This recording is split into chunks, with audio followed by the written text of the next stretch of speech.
कहानी की शुरुआत में हम जंगल में एक आदमी को भागते हुए देखते हैं जिसका पीछा कुछ घुड़सवार लोग कर रहे होते हैं। अब वह आदमी अपनी जान बचाने के लिए सीधे भागता रहता है और तभी एक क्रिश्चियन नाम का आदमी उसे दूर से शूट कर देता है, जिसकी वजह से वो बंदा नीचे गिर जाता है। अब क्रिश्चियन उस बंदे के पास जाके पूछता है कि वो आदमी किधर गया, लेकिन वो घायल बंदा उसे कुछ भी नहीं बताता, जिसकी वजह से क्रिश्चियन को अब गुस्सा आ जाता है और वो उसके गले में रस्सी डाल कर उसके गले को घसने लगता है। और तभी वो बंदा कहता है कि वो दूसरा आदमी ईस्ट की ओर गया है। ये सुनते ही तो क्रिश्चियन खुश हो जाता है, लेकिन वो घायल बंदा उसे कहता है कि मैंने तुम्हें सब बता दिया तो मुझे अब छोड़ दो। लेकिन ये सुनकर क्रिश्चियन उसे गोली मार देता है। इसके बाद सीन शिफ्ट होता है और हम देखते हैं हेनरी नाम के फार्मर को, जो कि अपने बेटे और अपने ब्रदर इन लॉ एल के साथ खेत में ही काम कर रहा होता है। तभी काम करते हुए एल हेनरी से कहता है मैं बर्ड हंटिंग करने जा रहा हूँ। तो ये सुनकर हेनरी अपने बेटे से कहता है कि तुम जाके इनकी हेल्प करो। अब ये दोनों बर्ड हंटिंग करने जा ही रहे होते हैं कि तभी ये लोग पहाड़ की तरफ देखते हैं, जहाँ पर एक लावारिस घोड़ा इनकी घर की तरफ आ रहा था। ये देखकर हेनरी जल्दी से उस घोड़े के पास जाता है और वह उस घोड़े को देखकर थोड़ी देर सोचता है, जिसके बाद वो अपने बेटे से कहता है कि इस घोड़े को घर में लेके जाओ। और उसका बेटा वैसा ही करता है। और वह घोड़ा कहाँ से आया इसका पता लगाने के लिए हेनरी अपने दूसरे घोड़े से निकल जाता है, जहाँ थोड़ी आगे जाने पर उसे एक आदमी दिखाई देता है जिसके सीने में गोली लगी हुई थी और तो और वहाँ पे पैसों से भरा एक बैग भी होता है, जिसके पास एक गन भी थी। ये देखकर हेनरी सबसे पहले कुछ सोचने लगता है और बिना किसी चीज को हाथ लगाए वो वहाँ से जाने लगता है। लेकिन तभी उसके अंदर की मानवता जाग जाती है और वो फिर से उस आदमी के पास जाता है, जहाँ जाने के बाद वो उस बैग और पिस्तौल को उठा लेता है और वहाँ के सारे सबूत को मिटा के उस आदमी को अपने घर लेके आ जाता है। जिसके बाद अपने बेटे को कहता है कि इनका घर के अंदर ले जाके ख्याल रखो। उस आदमी का थोड़ा ख्याल रखने के बाद हेनरी अपने बेटे से कहता है कि मैं अभी आता हूँ। इसके बाद अपने घोड़े से जाके उसी बैग और पिस्तौल को निकाल लेता है और अपने कमरे के कवर्ड में जाके उसे छुपा देता है। और हेनरी का बेटा सोचता है कि उसकी डैड क्या कर रहे हैं, इसीलिए वो झांकने की कोशिश करता है पर वो कुछ भी नहीं देख पाता।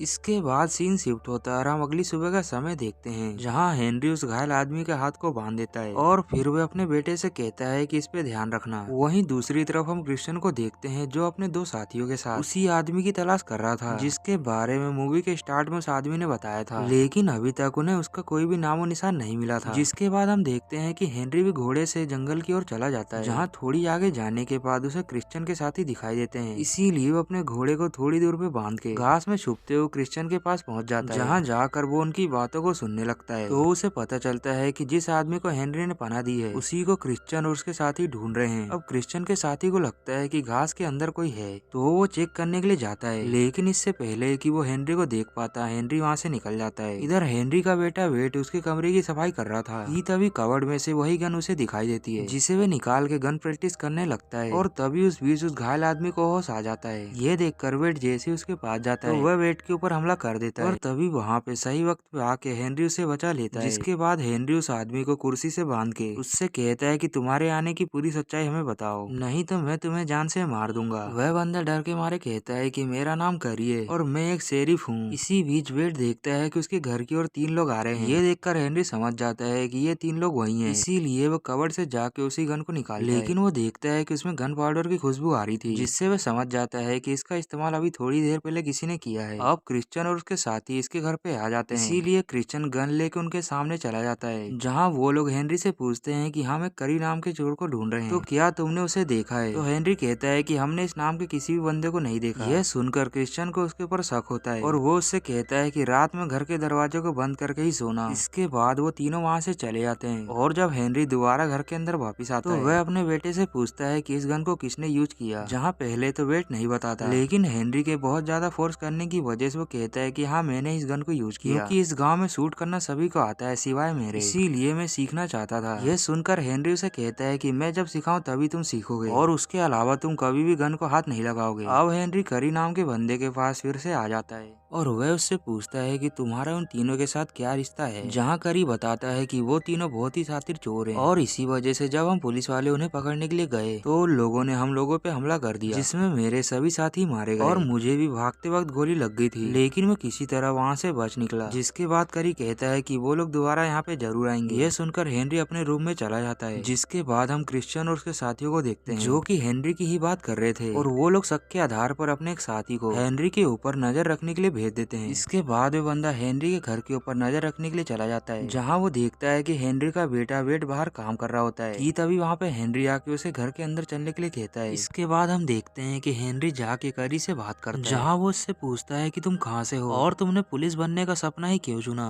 इन्हीं सब बातों में जब हेनरी को यकीन हो जाता है कि करी एक सच्चा और ईमानदार पुलिस वाला है, इसीलिए वो अब यकीन से उसके हाथ को खोल देता है। और तभी इनके ऊपर अचानक से क्रिश्चियन का साथी हमला कर देता है, जिसकी वजह से ये लोग अचानक ही छुप जाते हैं। और वेड को बचते हुए भी एक गोली लगी जाती है और वो घर के मेन गेट पे बैठ जाता है। और ये जब हेनरी देखता है तो वो जल्दी से बेड के पास आता है और वह अपने बेटे को एक गन देता है और वो उससे कहता है कि अगर कोई अंदर आने की कोशिश करे तो उसके ऊपर तब तक गोली चलाना जब तक कि उसे गोली लग ना जाए। इसके बाद हेनरी शॉर्ट गन को लेके खुद घर के बाहर जाता है और वह क्रिश्चियन के साथी को एक ही बार में मार देता है। इसके बाद वह चारों ओर देखता है, जहाँ उनके अलावा उनका और कोई दुश्मन नहीं होता। अब हेनरी कुछ देर के बाद वेड की गोलियां निकाल देता है और वह उसके हाथ में पट्टी बांध देता है और कुछ इस तरह से ये रात बीत जाती है। जिसके बाद अगली सुबह आती है, जहाँ घर के बाहर ही बैठ के हेनरी पहरा दे रहा होता है और इधर एल को हम देखते हैं जो कि वर्ड हंटिंग कर रहा था, जिसकी गोलियों की आवाज को क्रिश्चियन भी सुन लेता है और वह उसके पास आता है, जहाँ वो उसे पहचान लेता है। इसीलिए वो उससे पूछता है कि हेनरी के बारे में तुम क्या जानते हो। पर एल जैसे ही देखता है कि ये लोग तो अनजान है और वो हेनरी के बारे में पूछ रहे हैं, इसका मतलब कुछ न कुछ गड़बड़ है। इसीलिए वो इन्हें कुछ भी बताने से मना कर देता है और तभी क्रिश्चियन का साथी एल को पीछे से आके मार देता है और बेहोश कर देता है। जिसके बाद हम देखते हैं हेनरी को, जो कि अपने बेटे को लेके यहाँ से निकलने वाला था, जहाँ उसकी भागने में करी भी मदद कर रहा था। लेकिन इससे पहले कि वो लोग वहाँ से निकल पाते, तभी करी देखता है कि क्रिश्चियन तो इनके घर की ओर आ रहा होता है, जिसे देखकर ये लोग काफी ज्यादा पैनिक करने लगते हैं और इन्हें समझ नहीं आता कि ये लोग क्या करें। इसीलिए क्रिश्चियन अपने बेटे को लेके उससे बात करने के लिए चला जाता है। लेकिन ये लोग जैसे ही दरवाजे के बाहर जाके खड़े होते हैं तो वहाँ पे क्रिश्चियन के और भी साथी आ गए होते हैं, जिन्हें देखने के बाद ये लोग तुरंत ही घर के अंदर वापस आ जाते हैं। और क्रिश्चियन इन्हें कहता है कि तुम हमें करी को लौटा दो, जिसके बदले में मैं तुम्हें और तुम्हारे बेटे को जाने दूंगा। लेकिन हेनरी उन्हें कहता है कि ऐसा बिल्कुल भी नहीं होगा। और तभी वो पहाड़ी की ओर देखता है, जहाँ एल को बंदी बना के लाया जा रहा था। ये देखकर तो हेनरी का दिमाग घूम जाता है और वह अपनी गन को निकाल के इनके सामने लाके खड़ा हो जाता है। जिसके बाद वो क्रिश्चियन को कहता है कि मेरे ब्रदर इन लो को छोड़ दो। और क्रिश्चियन कहता है कि तुम करी को दे के इसे ले जा सकते हो। लेकिन दोनों ही जिद्दी होते हैं, जहाँ दोनों नहीं मानते। और तभी एल हंसते हुए कहता है कि तुम तूफान को छेड़ रहे हो, जिसका मतलब क्रिश्चियन नहीं समझ पाता और उसे गुस्सा भी आ जाता है। इसी वजह से वो एल को गोली मार देता है। इसके बाद क्रिश्चियन हेनरी के ऊपर भी गोली चला देता है, जिससे बचते हुए लोग घर के अंदर आते हैं। तभी हमें पता चलता है कि हेनरी कोई आम बंदा नहीं है, बल्कि वो तो बिली द ग्रेट, यानी कि अपने जमाने का बहुत ही खुखार मुजरिम था। पर उसने अपने बेटे की वजह से अपनी सच्चाई छुपा के रखी थी। लेकिन अब वो फिर से अपने पुराने रूप में आ जाता है। इसीलिए वो डेरिंग के साथ कमरे के बाहर जाता है, जिसके बाद वह चालाकी से एक ही बार में क्रिश्चियन को नॉक कर देता है। और फिर वहाँ पे गोलियों की धुआंधार बारिश होने लगती है, जिसमें हेनरी बहुत ही चालाकी से लोगों को मार रहा था। दोस्तों, वो देखने में जितना बुरा लग रहा था एक्चुअल में है नहीं, बल्कि वो तो जवान लोगों ज्यादा सातिर और खतरनाक है। इसी तरह से वे क्रिश्चियन के एक साथी को गन पॉइंट पे ले लेता है और वो उसे पेंट उतारने के लिए कहता है। लेकिन वो बंदा तो अपनी ही चालाकी में रहता है, जहाँ वो जैसे ही चाकू को निकालता है तभी हेनरी देख लेता है, इसीलिए वो उसे शूट करके मार देता है। अब हेनरी चारों ओर देखता है कि कोई बचा तो नहीं है, लेकिन तभी उसका ध्यान क्रिश्चियन की ओर जाता है, जो कि घोड़े के पास नहीं था, क्योंकि वो तो पहली बार में बच गया था। और वो छुप के अब हेनरी के ऊपर गोली चलाने लगता है, जिसमें एक गोली तो हेनरी को लग भी जाती है। और हेनरी जैसे तैसे करके क्रिश्चियन को मार ही देता है। अब वो अपने बेटे को लेके कमरे के अंदर जाता है, जहाँ करी भी इनके साथ होता है। और तभी करी अचानक से ही हेनरी को गोली मार देता है और वो उससे कहता है कि मैं इस दुनिया का सबसे बड़ा अपराधी बन जाऊंगा और ये सब मुझे बिली द ग्रेट को मारने के बाद ही मिलेगा। अब ये देखकर जल्दी से वहाँ पे वेट आता है और वह गन से करी को शूट करके मार देता है। इसके बाद वो अपने डेड के पास जाता है, जहाँ वो मर चुका था। ये देखकर वेट बहुत ही ज्यादा रोता है। इसके बाद वह उसे दफना देता है और यहीं पर इस कहानी का दी एंड भी हो जाता है। आई होप कि दोस्तों आपको ये कहानी पसंद आई होगी।